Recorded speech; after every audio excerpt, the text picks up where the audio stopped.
Coming up next on The Voice of Alabama Politics, what's next for Space Command? Also, Lieutenant Governor Ainsworth calls for an end to grocery tax. And freshman lawmakers whine, we're being bullied. That's it, man. Game over, man. It's game over. What's Snowflakes? All this and much, much more coming up next on The V.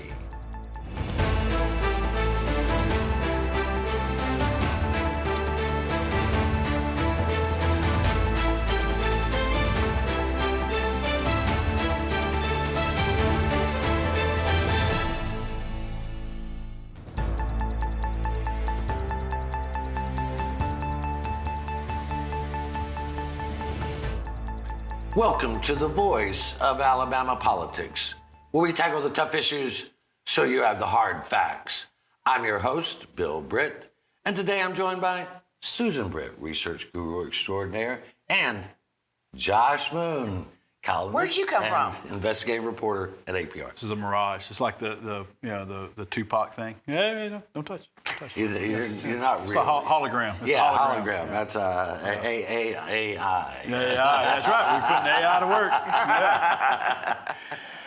You know, the legislature will be coming back in Tuesday. God. They've had their spring break, and we understand that the number one issue before the legislature this coming week will be the economic incentives. These are set to expire in July. Right now, they go up to about $250 million a year. They want to increase these, Josh, but we've come to realize, I guess, and whether we like it or not, these incentives are part of doing business these days. And there was a time where even I was like, let's don't do these incentives. Just stop this. Yeah, they have improved, and so I'll give people credit, and they're mostly a bipartisan issue, and I think everybody can kind of agree that these incentives do help us overall, but they've improved them and made it to where you have to show your work, basically, to be able to maintain. Otherwise, you've got to give some money back, because we've lost some money on a lot of these things that we've given out. We've lost a total. Absolutely. A whole lot of money. Yeah, and I believe the Remington deal in Huntsville, we lost some money on too. If they improve them and they make it to where they are incentives and the incentives pay off for all taxpayers, well, then that's great. But we just got to make sure that's what they do. As long as they are incentives that are guaranteed by something, and I know we like to hear our Republican friends talk about socialism. Yeah. This is socialism. Oh, yeah, absolutely. It is absolutely straight up corporate socialism. On the backside of that, there's also they're estimating over 170% return on these economic development investments. I mean, we've got 40,000 new jobs out of the ones we have in place now, and $22 billion in new investments as a result. So as long as they keep on that trajectory, every time we bring this up, I still go back to like the gambling thing. Yeah. And how we could create 12 to 15,000 jobs, bring in $1 billion in revenue every year without a dime being spent. They're going to pay you to do it, Yeah, right. And it's so silly to hear people talk about how important these incentives are when we're just skipping right over this. And the reason is there's no political will to do the hard stuff. See, this is easy. Yeah. This is easy because they all realize the corporations are all behind this. Yep. And listen, I'm for it too. I get why the corporations are behind it. But the fact is, to pass a gaming bill takes a tiny bit of political courage. Yeah, a tiny bit. At this point, way less than what it used to. Yeah. Over 70%, 90 to 80% of Alabama wants to vote on gaming legislation. Governor Ivey says she wants to let the people vote on. But, then what's the problem? And everybody says, let the people vote. Yeah. The problem is we can't get the legislature to vote. Yeah, and listen, Governor Ivey could do a little more too to push this thing. Yeah, when she wants things done, things get done. I mean, we've got $1 billion prison sitting out there that nobody wants, but she wanted it, and so it's getting done. And there you go. I mean, and the other thing I want to get to, we got something else coming up, but these incentives are wonderful. They're great. Okay, they get stuff done. But if you do not have quality of life, if you have if you're going to put a factory out here or bring people in, you got to have some entertainment. You got to have some health care. Yeah. You got to have some public safety. Yeah. Building sites or clearing sites and putting in water sewers, one piece. Yeah. But let's don't forget also all of this quality of life legislation that they pass, you know, where the environment of the political climate here in Alabama also plays into whether a corporation wants to move here or not, regardless of the incentives. Yeah, it's in Montgomery, for example, one of the pitches that Mayor Stephen Reed uses is that we're different than the rest of Alabama. You know, we're not the government you see us where you can come here and we'll have cheaper labor and a cheaper living situation for your employees, but we're going to be different. You know, we're going to be more progressive. We're going to put in place things that don't allow some of the discrimination and other policies that take place throughout the state, and we're going to make sure that you're part of changing Alabama, Alabama, and that's the pitch they use, and they've been very successful with it. Yeah, and I think if you really look at our big cities, if you look at Huntsville, if you look at Mobile, where if you look at Tuscaloosa, here, these are progressives. Yes, these are not these hardcore right wing, you know. And I've heard it time and again, if they don't like the way we do things down here, don't come down here. Yeah, right, until you got no job. Exactly. Yeah, exactly. Everybody's doing dances out when they're doing ribbon cuttings and holding the shovel. Yeah. But no, don't change the way we live. These are the people you're trying to attract here because those are the folks that are going to pay the bills. Yeah, and you know what? Every college student basically that has an opportunity to leave Alabama is gone in a New York. I was gone for 25 years. Yeah, right. Okay, well, anyway, the hallelujah, they have seen the light, to quote, Hank Williams. Governor Will Ainsworth is calling for a do away with the grocery tax. Well, I bet John Knight is so happy somewhere. I mean, honestly, we pushed this for 20-something years, you know, and finally everybody's like, oh, you know, we ought to get rid of that grocery tax. And, I mean, really, you're taxing people to eat. You know, you've taxed these foods. You've taxed them at every step of the way, all the way up to the little thing that runs across. You put it at the grocery store. And so, what are we doing? You know, there's no reason to do this. Repeal that tax. Let folks spend it somewhere else. Yeah. I congratulate Lieutenant Governor Ainsworth for doing this, and all the Republicans who are doing this, even though it was a Democratic idea for 20 years. It's getting done. Let's just get it done and be, you know, get the burden off people, paying for their groceries, paying to eat. And let them spend it somewhere else. Listen, you think he's heard of expanding Medicaid? Don't get carried away, Josh. Don't get carried away. You know, don't get. I mean, North Carolina, a red state, just expanded Medicaid. Yes, they did. And the Republicans passed it, and the Republican governor signed it because they know what? They need it. It's good for them. Yeah, it's good for them. Yeah, you get money. Yeah. The federal government sends And you money it's for good stuff for like that. economic Development. All right, we're going to leave it right there. You're watching the voice of Alabama politics.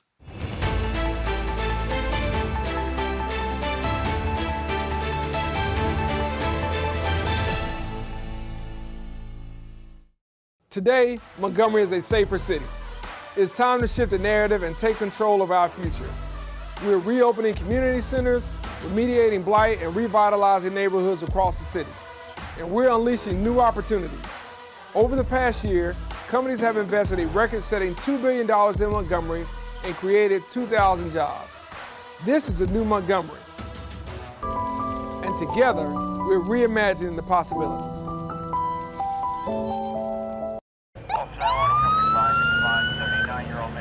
Speed is one of the biggest factors in a fatal car crash. Your car stops, but your body does not stop at the same time. Your body keeps going, you know, and that could be running into your seatbelt, that could be hitting the airbag. Something has to stop it, and unfortunately, it's something very hard. There have been times that we've come upon accidents where if people weren't speeding, they'd probably still be alive today.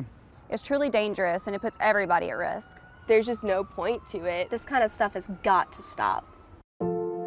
My dog Jupiter is frightened when I climb too high, the owl said.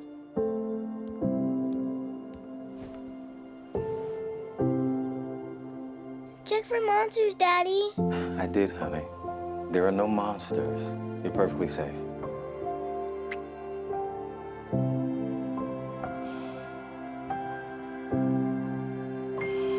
Protect yourself and those you love. Vaccinate now.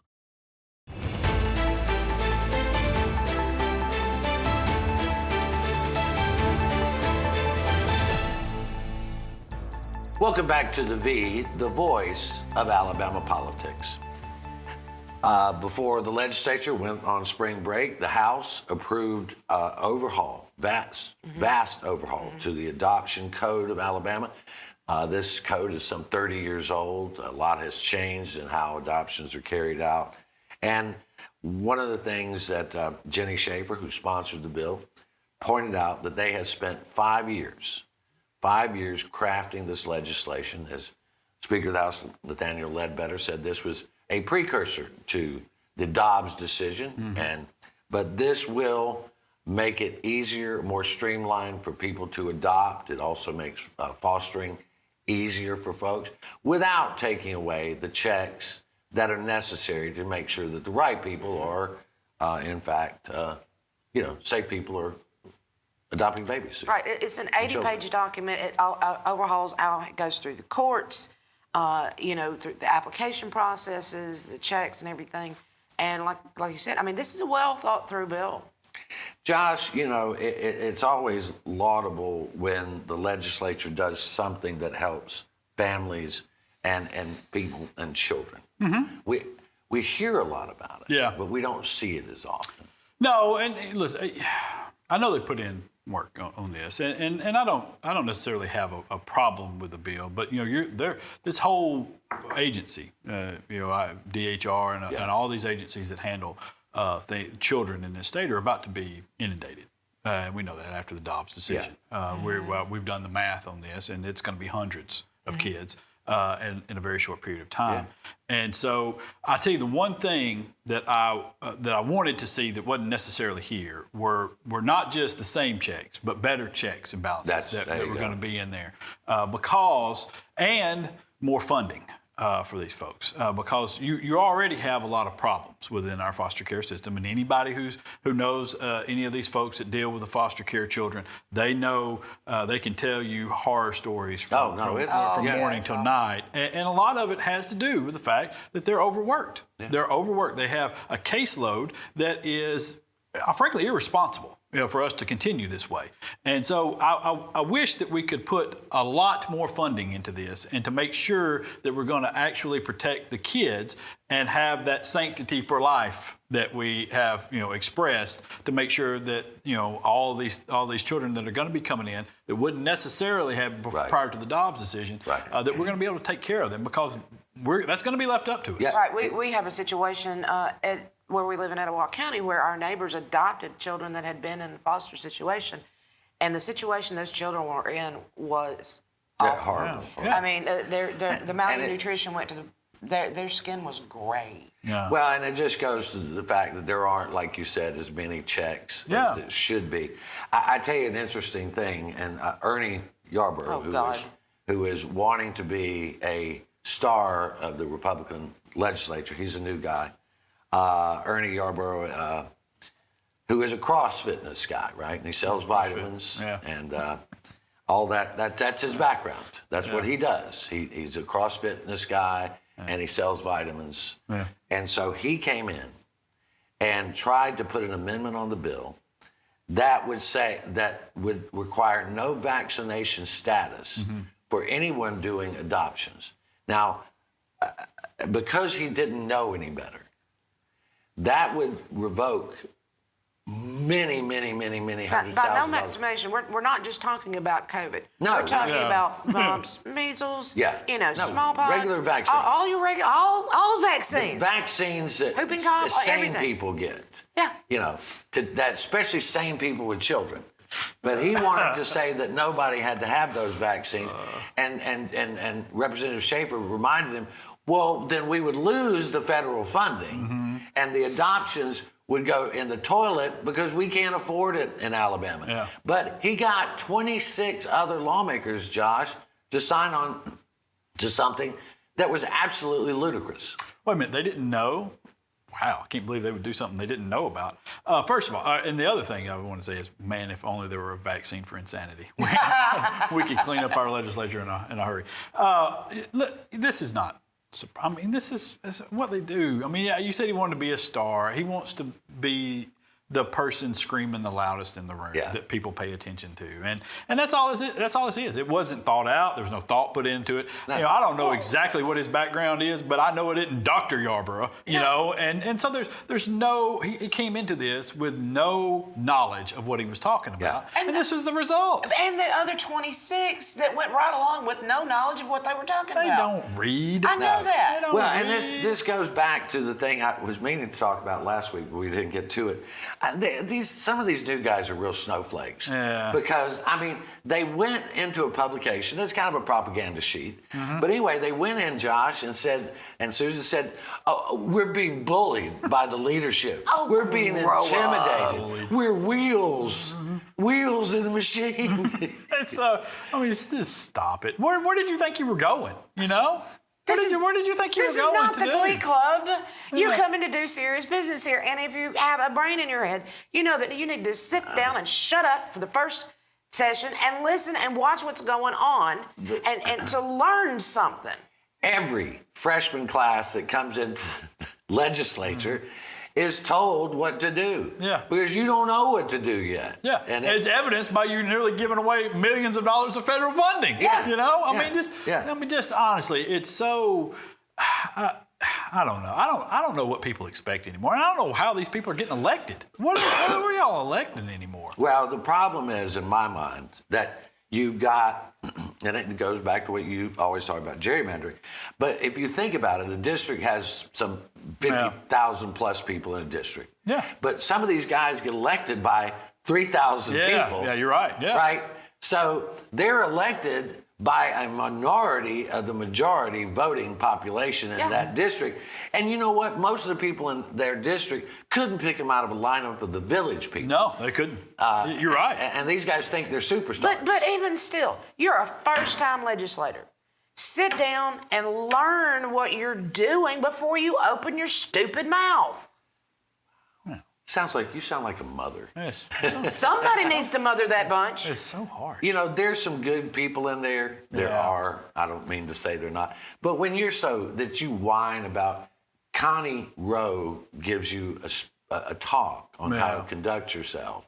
And you think that Connie Rowe's intimidating. Yeah, Connie Rowe is giving me a talk on how to conduct myself, you know? Yeah. Did that change me? They need to do themselves a favor and not get on the bad side of Connie Rowe. Well, Connie Rowe, a former police chief who will handcuff you and throw you in the back of her squad car. Yeah, and not bat an eye. No. Yeah. Anyway, you're watching the voice of Alabama. We'll be right back.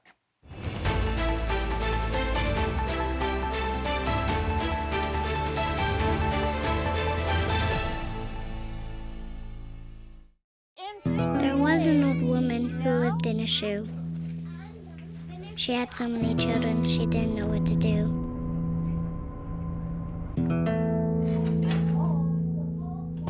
She gave them some broth without any bread and kissed them all soundly. Lights out. Good night. And put them to bed.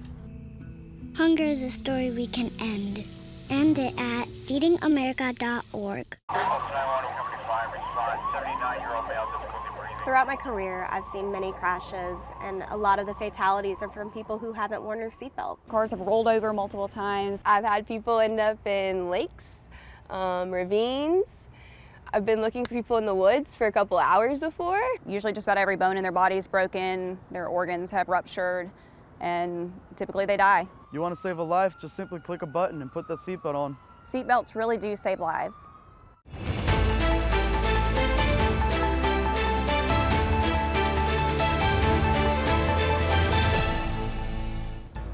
Welcome back to the voice of Alabama politics.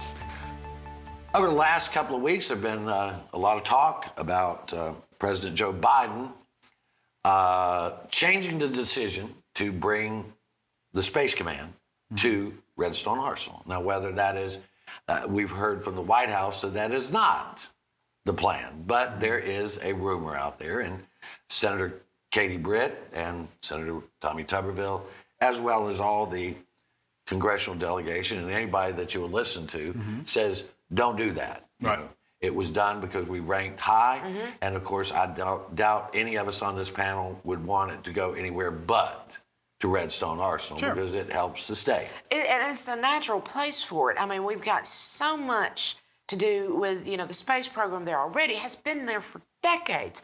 It's the natural place for that Space Command to go. Yeah, no, listen, I would like for it to be in Huntsville. I would like for it to be in Huntsville if that's the proper place for it to be. And I assume that that's what it is. We've had some studies that say that it fits best at Redstone. These were independent studies that were done by the military and by the U.S. government. You know, I also have read some things that said that it was put in Colorado and now moving it would be cumbersome and may cause some delays in certain things. And so I think there are some considerations for that. Maybe the mistake was made on the front end of this and not putting it where it should have gone to begin with. But if it moves it to Huntsville and that's the proper place for it, certainly, yeah, I think that's great. I think it's great for all of us, and that's what we want. Honestly, if we're in the process of moving it already, just do this. Well, and I think part of it goes back to the fact that when this decision was made, Donald Trump, then President Donald Trump, announced the decision. He had made the decision. And the rumor was that Tommy Tuberville, Senator Tuberville, and Mo Brooks, because they were staunch supporters of his call for insurrection, that was the reward. Yes. Now, I heard from other Senate offices that was not the case, that it was really and truly based on the best decision. But that has tainted the entire process. Yes, it has. It has. Yeah, and it should. It should taint. The way, because it's not just rumor or whatever, it's the way he presented it. I mean, he basically said as much, you know, and talked about how it was his decision and he's going to move it over here and just talk so flippantly about these things. And this is the way things transpire when you don't do them properly. And that's, you know, it's on him and it's on them. Well, to this day, Tommy Tuberville will not speak to the Alabama Political Reporter or us about any issue at all. Because we had pointed out at the time that he and Mo Brooks were getting ready to come out and claim credit for all this stuff, and it was going to make it look bad. Yeah. You know, it was going to make it look bad, and that, in fact, it had been Richard Shelby that had convinced Trump that this was the best decision based on the data. Based on the data. It's not like this was just a decision that was flippantly made. It was flippantly presented to be made. But there was a lot of thought that went behind this and into it, a lot of data that went into it. It wasn't just something they said, oh, by the way, we're just going to make Huntsville. But the thing that amazes me that Senator Tuberville has been a football coach of some renown, whether you think it has a good record. He lives in Florida. But, you know, that he is so thin-skinned that after all these years, he still won't talk to us because we pointed out that he wanted to take credit for the Space Command. Yeah, that's not surprising. If I were Joe Biden, I'd send it to the bluest state in America. I would tell Alabama, guess what? Well, but you know, honestly, that's not how Biden operates. No, you know, he and he operates like a professional. Yes. You know, and he takes what people tell him and he puts it in the proper place. You know, and that's what he's going to do. And people, I've been upset with him before for not doing some things I felt like would have been more Democrat friendly or progressive friendly because he felt like his people were telling him or the experts were saying this is not the proper way to go. Well, I tell you, a lot of it's just, to me, it's like you're losing votes. I wanted to come to Alabama. I think it should. You know, Susan worked on Redstone Arsenal years ago. And the space program. And we've just seen how it's grown and what Huntsville and Madison has become. But I tell you, Tuberville's not doing himself any favors. And Josh, you wrote on this. Yeah. That Defense Secretary Lloyd Austin has had some complaints about the good senator from Florida. Yes. Alabama. Yeah, Alabama. Florida. Florida. He's blocking some 160 promotions, military promotions, and it's causing some pretty big angst at this point. And the reason that he is blocking them is because the Department of Defense implemented a policy that says we will pay for our female officers, female troops, to go if they are in a state such as Alabama and they require abortion services or reproductive services of some kind that are not offered in the state any longer, that they can then travel to another state, Georgia or wherever they need to go, and receive those services. We'll pay for the travel and give you leave time. Right. We're not going to pay for the service, but we're going to pay for the travel and give you the leave time to do that, because where you're stationed is not up to you. It's not up to you that you're going to be put in Alabama, right? And you don't have access to these legal medical services that are available across the state line. So we're going to reimburse you for the travel for that. And so he has a problem with that policy, and so he's decided to single-handedly block all of these promotions. Meanwhile, we're in a heightened state of alert right now with all the things that are going on around the world, and these promotions are critical to be able to move people where they need to be moved, right? And he's holding this up over a political issue. Yeah, it is. That's just one of the ridiculous times where this should not be a part of that. Yes. And there's no other member of the Armed Services Committee, which is how he is holding it up, that is wanting to hold this up. Right. Lindsey Graham is on that, and he has offered some support for Tuberville, but he refuses to go as far as joining him in the blockade. Right. He won't do it. He said he won't do it. Said he thinks it's too critical for security purposes to take that step. And I think most people agree. And Tuberville has kind of hedged as things have caught fire on him for a little bit, and said he thinks that this will get worked out. We'll see.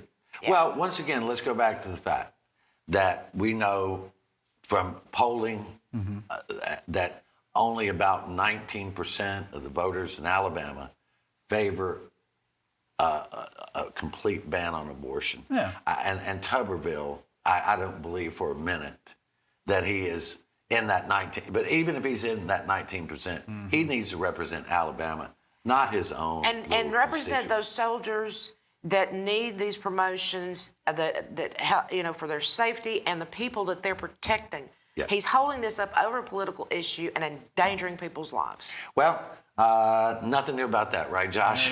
Nothing new about that. Unfortunately, we're going to have to leave it right there.